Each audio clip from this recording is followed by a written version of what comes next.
उन्हाळ्याच्या दिवसामध्ये बाजारात भरपूर कैऱ्या येतात. मग मग अशा वेळेस ही कैरीची चटपटीत चटणी करून ठेवली की 1 महिना चांगली राहते. जर एखाद्या वेळेस भाजीला काही नसेल तर आपण भाकरीबरोबर चपातीबरोबर खाऊ शकतो आणि आंबोली आणि घावण्याबरोबर एकदमच छान लागते ही चटणी. आणि आपण मुलांच्या डब्यासाठी किंवा प्रवासासाठी ही चटणी घेऊन जाऊ शकतो.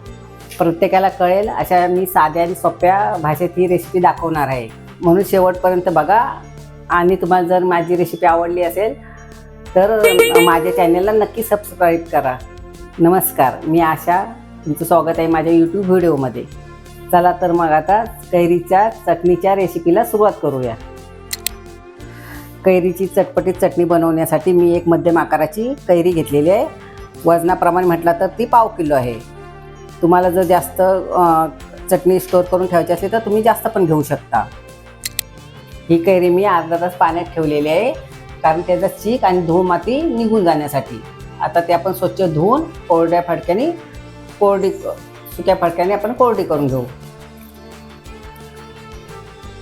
आपण कैरी स्वच्छ धुवून घेतली, आता सुक्या फडक्याने कोरडी करू.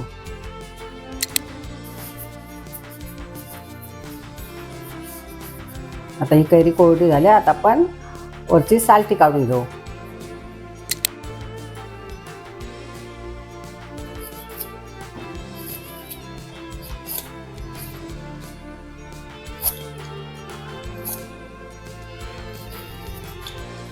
कैरी घेताना नेहमी कडक घ्यायची, नरम घ्यायची नाही.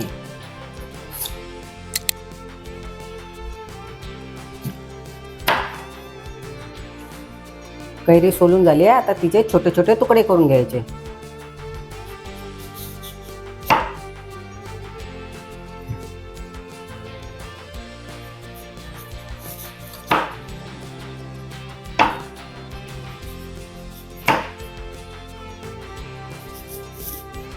आता त्याचे छोटे छोटे तुकडे करून घ्यायचे. नंतर हे तुकडे आपण मिक्सरला बारीक करून घेऊ.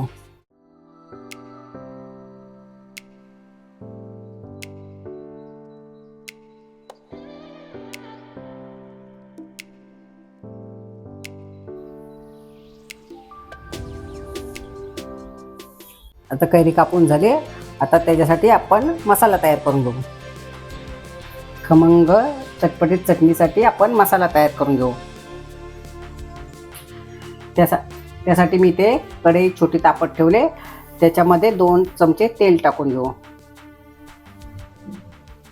त्याच्यामध्ये धने टाकू 1 चमचा, 1 चमचा जिरं टाकू आणि अर्धा चमचा बडीशेप. हे आता आपण खमंग भाजून घेऊ.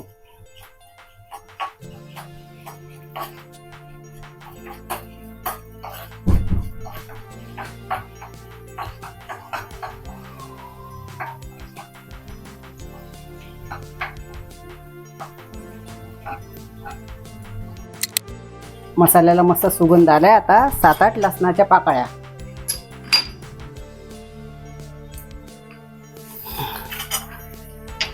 आणि थोडा कढीपत्ता टाकू.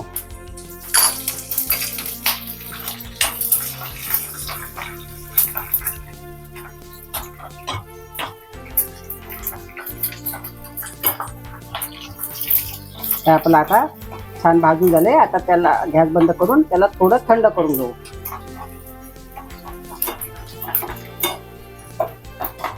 हे थंड झालं की मिक्सरच्या भांड्यात आपण जाडसर वाटून घेऊ. आता हे थंड झाले. आता या मिक्सरच्या भांड्यात जाडसर आपण वाटून घेऊ.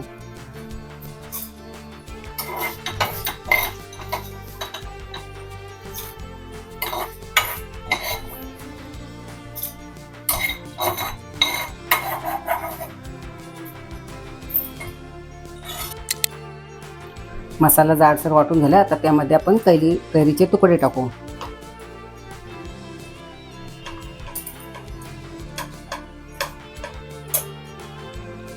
चवीनुसार मीठ,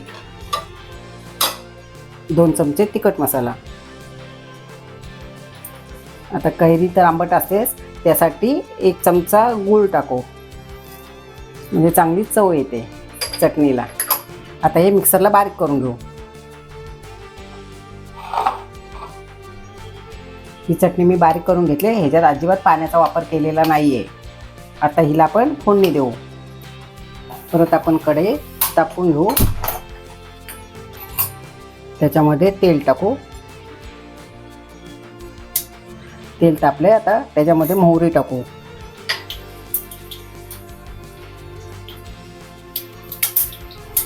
मोहरी चांगली तडतडली की कढीपत्ता.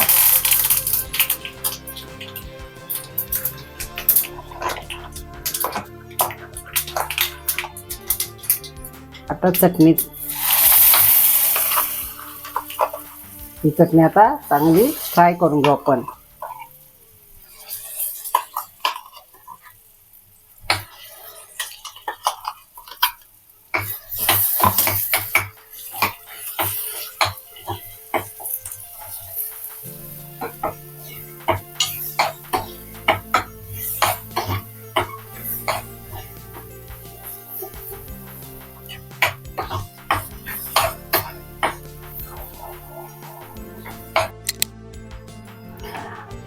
दहा मिनिटं चटणी चांगली फ्राय करून घेतली.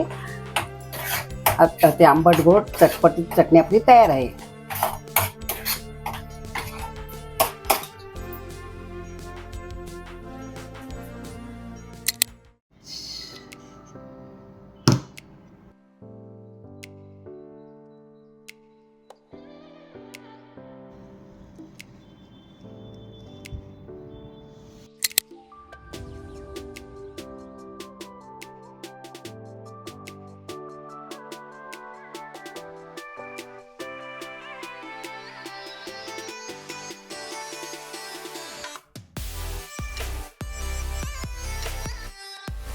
आपली गरमागरम भाकरी आणि कैरीची चटणी चटपटीत आंबट गोड अशी तयार आहे.